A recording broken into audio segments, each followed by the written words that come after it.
Summer routines live or die by how easy they are. And honestly, if something takes too much effort, I'm out. That's why Groons is my go-to. It's my one daily pack of gummies covering my greens, vitamins, and minerals. Plus, it has 6 grams of prebiotic fiber, which is more than 2 cups of broccoli. No mixing powders, no giant pills, no hassle. I just rip open the pack and I'm done. They taste good and they make it easy to stay on top of my health, even when life gets busy. Save up to 52% with the code PODCAST at Groons.co. That's code PODCAST at GRUNS.co.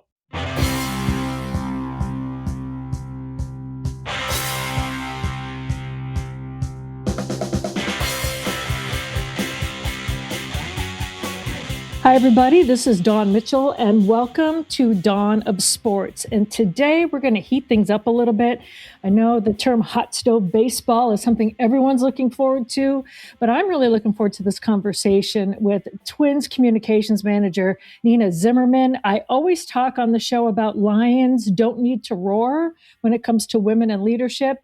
And I love Nina, and she's the perfect example. And I can't wait to just get to know her a little bit more for you guys and to talk some baseball coming up.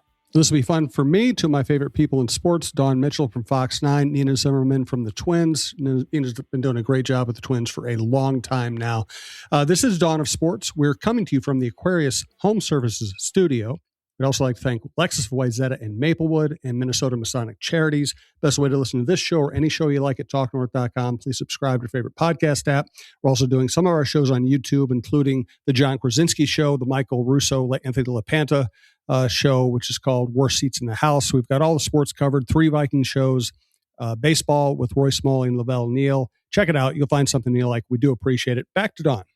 All right. Well, thank you so much. Without further ado, we're going to bring in Nina Zimmerman from the Twins. Nina, I know it is your day off, which are rare, even in the off season.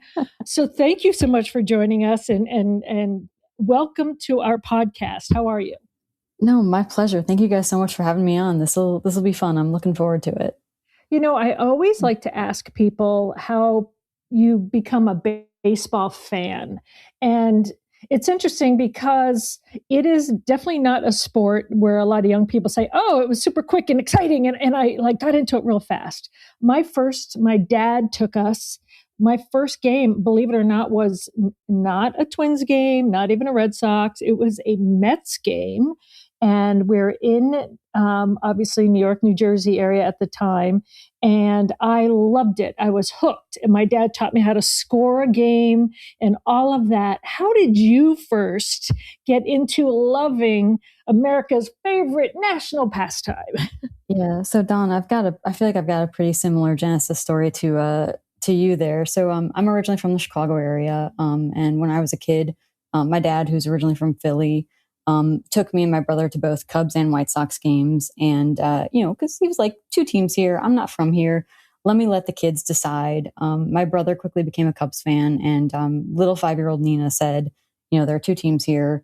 I really like this sport. Why do I have to pick? So I never did. My dad was definitely a big influence on that.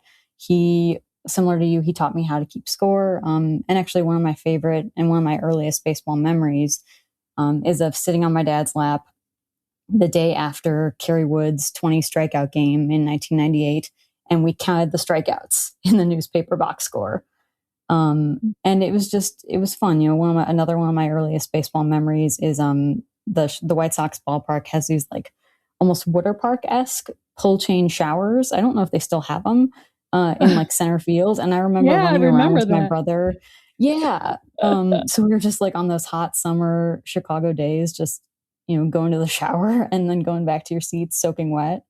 I actually was at my parents' house, oh gosh, a couple of years ago now. And I think I found the ticket stub from what was probably my first ever Major League Baseball game. It was a July 5th White Sox Red Sox game in 1997. Wow. So it's been part of me for so long, and like learning the history of the game. And, I was a voracious reader as a kid. And so I read every baseball book I could get my hands on, and just became captivated by it. And I'm not exactly sure how else it developed from there, but I fell in love with it. I don't really know how or why, but it happened. I just had, when you were talking about Kerry Wood, I just had this epiphany, like you and I were in the same ballpark at the same time. I was just covering the game. You were sitting on your dad's lap. No, I so was this was there for that game. so we watched it on TV, but day Okay. after. But in the newspaper. same city, right? Same Very city. same city. We were in the same city. Yes. Oh my goodness. That's Oh my amazing. goodness. Oh, I can't I imagine love covering hearing. that game. Oh, it was when I was younger, growing up, and we had Roger Clemens, and then we remember everyone. I was not at this game, but putting the K's up, in the bleachers for that. And those are the games that kind of stick out for you as memories, and especially for young women to share it with your dad or your brothers, and that to be kind of a core memory. It does really stick with you, doesn't it? 100%. My brother's 2 years older than me, and we used to go to his baseball games all the time. My dad was one of his coaches. I played t-ball and then softball, and just to be able to like share that experience. And my mom eventually also got dragged into it. She actually, she was one of those moms who, and I'm so sorry, I'm going to throw her a little bit under the bus right now. Let the record show, I love my mother. We have a wonderful relationship. So she was one of those people who extra innings like, wanted to leave. Oh no! So I remember we were at a game at Wrigley Field, and it got to be like the 11th, 12th inning, and she was like, "Okay, we're leaving." So we left, and we had like parked in one of the neighborhoods, a few blocks away, because my dad was like remains an expert at parallel parking. And as we're walking away, we can hear the roar of like the crowd and the Cubs winning. And from that moment on, my mom was like, "We're never leaving early." I'm so sorry. She felt terrible. Yeah, So that is the worst feeling. I can only imagine. Yeah. You're like, what are we missing? Yeah, it's fun. I mean, when you're a kid, I feel like it means a little bit more. But it was just really funny because from that moment on, she was like, "Nope, unless everyone agrees, we are not leaving early." Well, when did you realize that your love and your knowledge of the game could be something that you could turn into a career? Oh, geez, that's also a really great question. I think for me, it didn't really hit me until like I got into college and after college.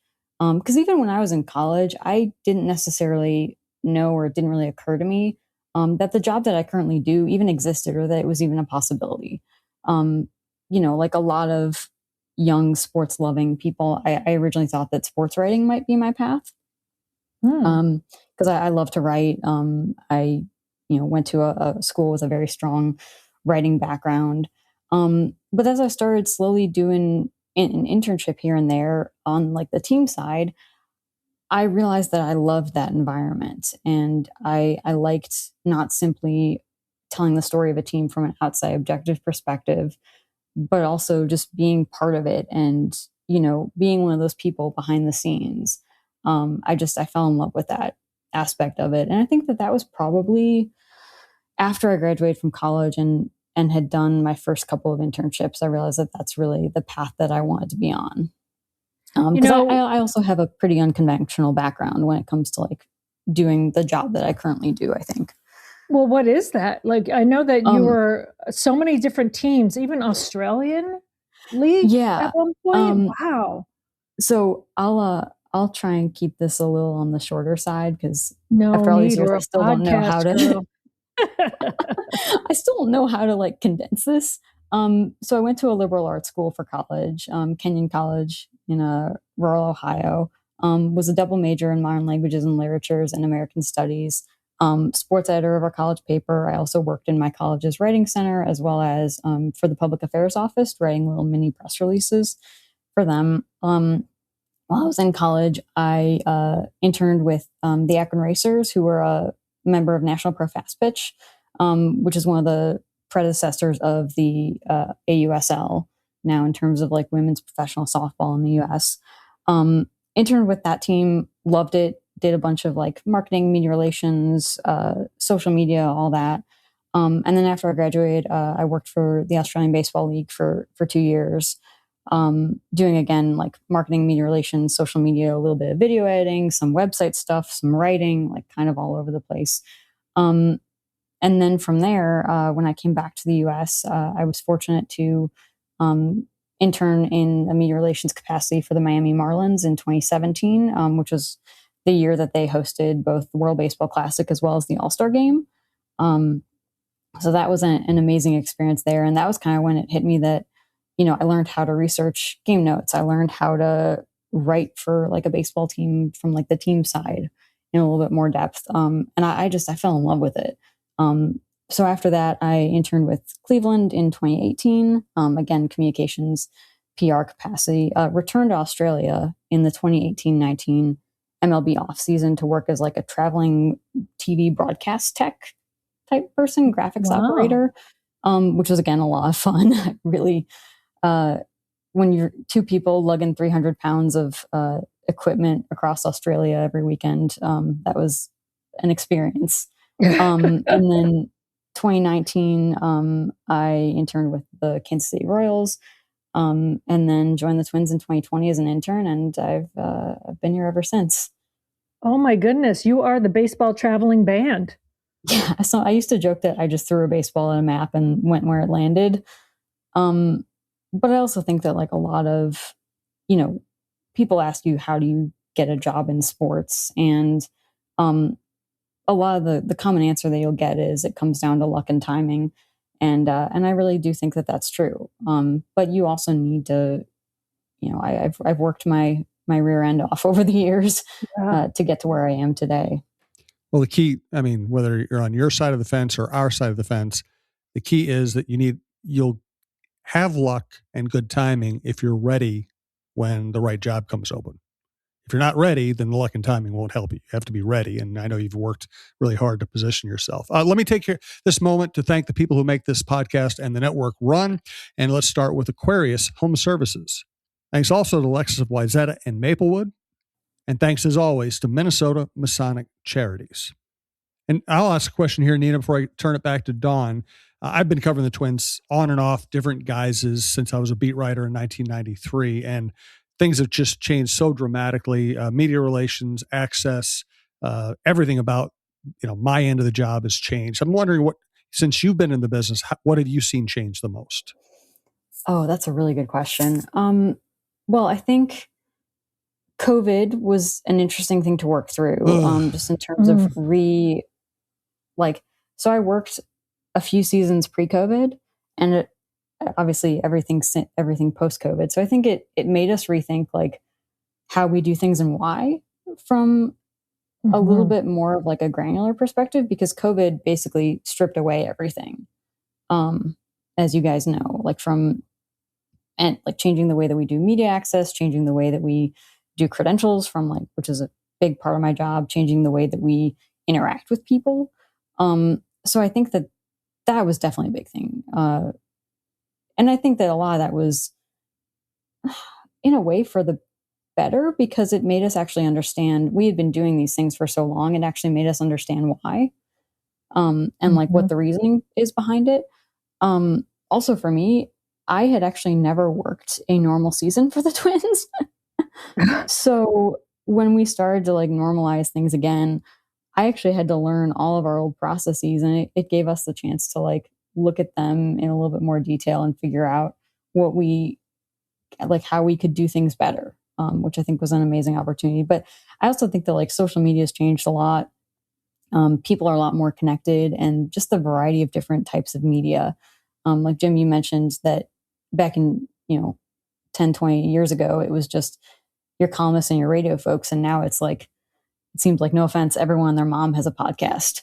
Yes. Oh, it's very true. Yeah. One of the things I tried to do is get these podcasts going before everybody had one. And I think I was too late. Everybody has one. Yeah. Oh, my totally. mom doesn't have one though. She might. She's probably just keeping it on the down low. You never know. Moms can be very sly. But I think too that the types of media that we credential has changed a little bit, and who is considered what.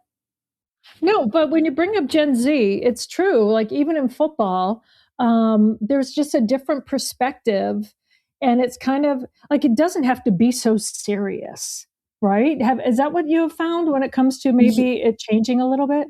100%. Because I also think that so one of the main jobs of any communications department in baseball or in any sport is to help tell the story of your team. Well, when your audience, the people that you're trying to tell that story to, changes, you have to change the way that you tell those stories. I know I've noticed a lot of teams shifting more heavily towards video, shifting more heavily towards like quick content that people can scroll through and like watch really quickly. And that's made us, adapt our strategy and figure out, okay, how do we position our players in the best way to make sure these stories are told in a way that resonates with them. I think also from like a TV broadcast standpoint, what kind of content do people want to see? It's not necessarily there are definitely people who watch our games and want that traditional, balls, strikes, home run calls, a little bit of analysis, but they know what they're getting out of a baseball game. But I think that that's also given us a little bit of freedom to kind of play around with that model and see, okay, what can we do to make this a little fun, a little livelier? We did an all analyst broadcast last year, which I personally listened to a lot of it and thought that it was a ton of fun and just really interesting. But I don't necessarily know if that's the kind of thing that you'd see, 10, 15 years ago. Right. If that makes sense. One of my favorite parts of that broadcast was actually when Pablo Lopez, who was injured at the time, joined them, I think in like the fourth inning, and ended up staying for the rest of the game. I think you're right. Yeah, that was awesome. So it turned into three analysts and a current pitcher. And in just like listening to that, it was fun. It was different. You know what I love too, and especially so with us just recently, Fox 9 becoming a partner with the Twins and allowing us to perhaps open up the team and let it breathe a little bit more, whether they're on our morning shows, our pregame shows, little by little, people have to realize that the kids that are, and I call them kids in air quotes, that are playing the game, they want people to know who they are away from the field as well. Absolutely. This is how they've been raised. So it's fun to have like the Pablos and some of the other players that realize like, I don't mind doing that too. I know I'm not always wearing a helmet at the plate. They can see my face on like football or, hockey, but they don't know who I am. And to see the amount of players embrace that must be easier for you and also more fun as a communications manager. Absolutely. I think there's definitely a stronger emphasis on personal brands and like who players are as individuals in addition to who they are in the greater context of the team. And one of my favorite ways that they express that is through, their accessories or like what colors things are. The opportunity to customize their bats during Players Weekend and customize each piece of what they wear to tell their story. I'm also a huge fan of like when teams do, I know every single team does this, like player walk-ins, because like what they wear when they walk into the ballpark also tells you who they are. Right. And I think that it opens up all these different avenues for storytelling. Also, love having Fox 9 as a partner, and we're so excited for this coming season. I've already been talking with my colleagues about story ideas that we can do with you guys. So I think it's going to be another really fun season of Twins baseball on Fox 9 and Gray TV. I'm really looking forward to it. And so let's jump into then some housekeeping then, because it's coming up as Twins Fest and spring training. We've got a lot more. Byron Buxton is going to Team USA World Baseball Classic. There's a Field of Dreams game. It's like, I was just looking down the list because I love baseball. I'm like, oh my goodness, oh my goodness, oh my goodness. Especially we're in the dreary, tough days of January right now. Twins Fest is always like that hint of spring, before spring training. And I know it's crazy work for you, but have you seen in years past, like most recently, the players really embracing Twins Fest rather than, oh goodness, I gotta go to the frozen tundra in January? They seem to have fun with it. I completely agree with that. And I do feel bad for them because we do have guys coming from very warm climates. And last time I checked, actually, I'm going to just check my phone right now. I'm so sorry, but the high on Saturday right now is -3. Oh no. So that's going to be really fun. But no, at least I know it's that indoor. Yes. very much indoors. No, but so one thing that I know that our players know and realize is that Twins Fest is actually the largest fundraiser for the Minnesota Twins Community Fund each year. So not only are they coming up and getting to have the opportunity to chat with fans and interact with, the people who are going to be cheering them on this year, but they also get to raise money for a really great cause, and to help support the community fund's mission in terms of, making sure that baseball and softball are accessible to kids across Twins territory. So I definitely think that there's yes, we have to do this, but hey, let's have some fun with it. I know a lot of our guys are really excited to see everybody this weekend at Target it's going to Field, be so much fun. Yes. Yeah, which also Twins Fest Live is at Target Field this year for the first time ever, and there will be puppies. Just saying. What? Well, wait a minute. Whoa, yes. Whoa. You buried the lead here. What? Look, so Twins Fest Live is our Friday night event. We're also incorporating the Diamond Awards into the program as well. So we'll get to honor all of our standouts from last season. And also there are just a bunch of different fun stations. It is an all-you-can-eat ticket, and you can go around. I think there's like a bat and barrel wall. There's a punch wall. There's a puppy bullpen. And a bunch of different photo stations. And the whole point of the event is to just give fans the opportunity to hang out with our players for a night.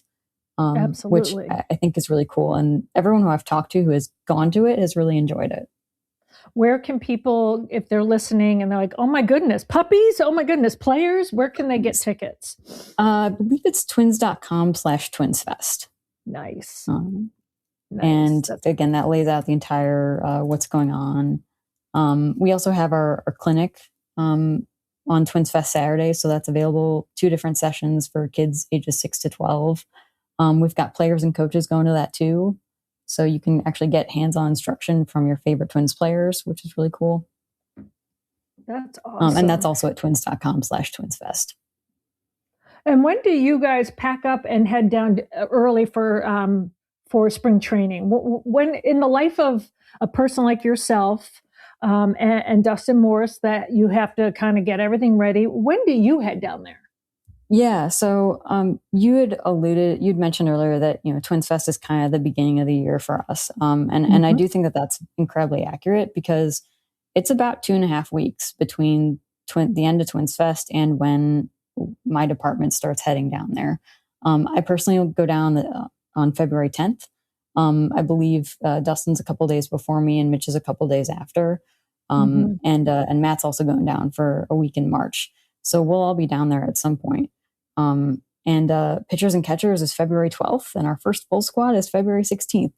So not a lot of time between these things. So it really starts to get very go. And heck, January 26th is in 7 days. Yeah, it's a week from today, and then 2 months from then is opening day. Oh my goodness. So we are a week and 2 months away from opening day right now. That's when you breathe. You take one day at a time, right? You get ready. No, I have a saying in like everything that we do, it's happy chaos. That's all this I like that. is happy chaos. Huh. That kind of sounds like TV. Happy chaos all the time. Yeah. Maybe sometimes not even happy, just chaos. No, I'm just teasing. No, it is. But everything that, I think, we were chatting a little bit before this about how, working in sports it's a lot of work, but in all that work is this underlying thread of like, you're part of something so much bigger than yourself. And that's a lot of fun. Everything that we do is geared towards putting ourselves in the best possible position to support our team and support our fans. And there's this feeling of joy and fulfillment that comes from that, that I can't really describe. Well, let me ask you this. As a woman in a very coveted role in Major League Baseball, and I know that you've been through the chaos that's not so happy when it came to COVID and kind of learning things.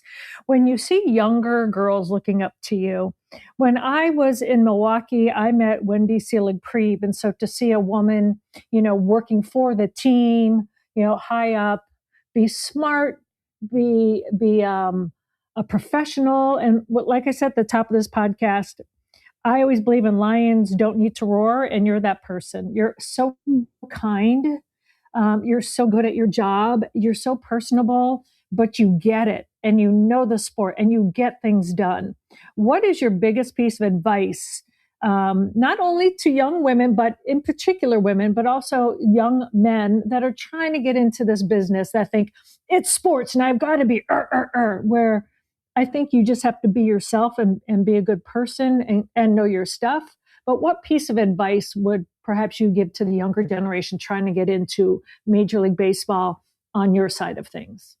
Yeah, no, that's also a really great question, and something that I think about a lot, because another thing that's really important to my department is giving back. So we host student groups throughout the year sometimes. If anyone reaches out to us, we're happy to chat with them. And that's an ethos that my boss, Dustin Morse, has, and that has really trickled down to the rest of us. And it's something that we all share. So I think my advice is twofold. One, based on, we talked a little bit about my background. It took me a while to find my place in a full-time role in professional sports. And so I've become a firm believer that, if you work hard, if you are a good person, if you try your best and put your best self forward every day, there is a you-sized place somewhere in the sports world for you. It might take you some time to find it, like it took me, but if you want it, it's there for you. You just have to find it. And then another thing, and I say this with the caveat that when this quote was said in the movie, it was not necessarily in a positive context. But there's a line from Jimmy Dugan in A League of Their Own where he says, anything worth doing is worth doing right. And that's something that I very, very firmly believe. So, whatever it is that you're doing, whether you're putting paper in a printer, whether you're delivering something to someone, if you're an intern and, you have to go around and clean up some stuff or organize things, and it might not be the most glorious of work, but do it right. Because the little things matter. And how you show up every day is important, and how you do anything from the largest of tasks to the smallest of tasks. It shows, and it reflects on you. So anything worth doing is worth doing right. And this is worth doing. So just do it right. What a perfect way to end this, because Nina, you do it right. I just want to say that. I am so proud of you in your personal sphere, but also so proud of your professional life and how you conduct yourself, and just the Twins in general. I just love how everyone is over there, and how the organization and franchise runs, and just the legacy it has of treating people well.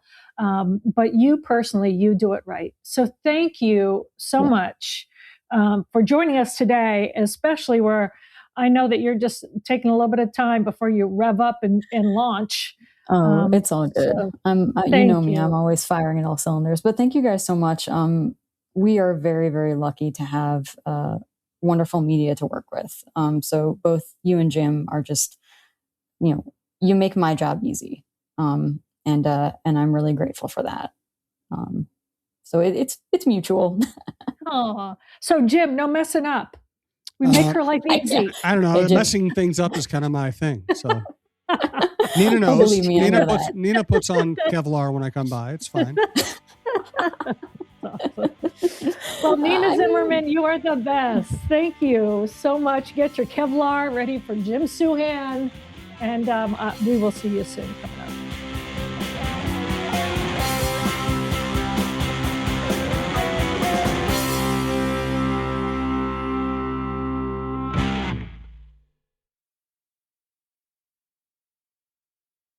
Hi, Ryan Reynolds here for Mint Mobile. Are you looking for a beach read this summer? May I suggest your big wireless bill? It's got suspense, mystery, a slightly flat emotional arc, and a shocking twist where you realize you've been overpaying the entire time. Fortunately, though, Mint's story is better. Every plan, $15 a month, even unlimited. That's it. Happy ending.